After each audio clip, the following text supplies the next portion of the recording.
Hello everyone, welcome back to another episode of the Paige Show.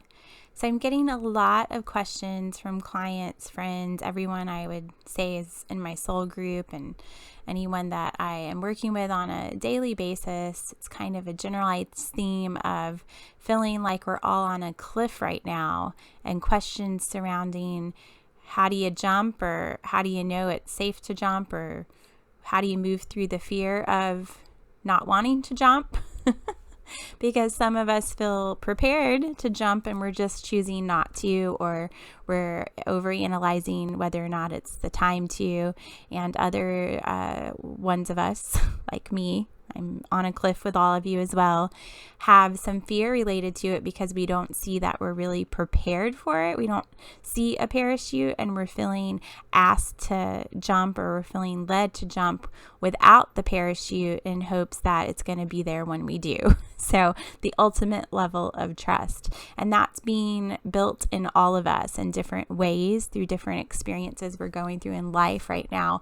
But a lot of us are in transition. And so with the age of change, an episode I did at the very beginning of the Paige Show, at the very beginning of this year, was about us entering this age of change where everything's shifting and the old is not going to serve the new in the same ways.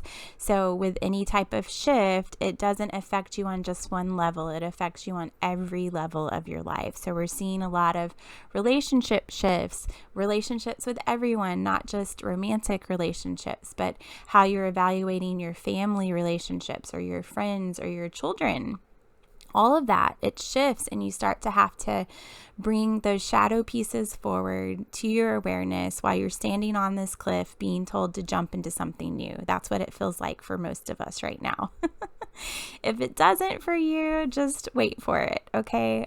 Because as a whole collective humanity, we have to be shifting in some form. Some of us are going to do bigger, more extreme shifts, and some of us will be what seems more low-key, off the radar kind of shifts, but we're all being called to shift because we're all in this age of change. So you have to believe that first before anything else. So if your life feels chaotic right now, just look at it as just such. You're on a cliff about and you've been on this cliff, and the age of change occurs for the rest of my life. You jump off the cliff, and jumping off may feel like super easy for some of us. But for the most part, I would say there's always a little bit of ego and fear involved with jumping off high wire. I've had a lot of cliffs I've had to jump off, and there's a lot of times and moments just throughout the day. The one that I'm on right now is by far the scariest and the most unprepared. Would even say to myself, like, cliff of all, where I do not feel like I feel like I was just holding my breath so much that I'm working with in my life right now are feeling that deeper than just how we they're on the cliff and they're all looking at me in a lot of situations to tell them breath is what their parachute is, or have encouragement to still jump without one, and not just literally, but I can help spiritually as well. Definitely do that when we're having a hard day, or what I'm here to do. All the times that what I do on a regular is my purpose. Mantra of just breathe. But the unique part of this age of change, what I've seen in my life as well, is that we are also coming to a place where people in the physical can't help us before we start the day.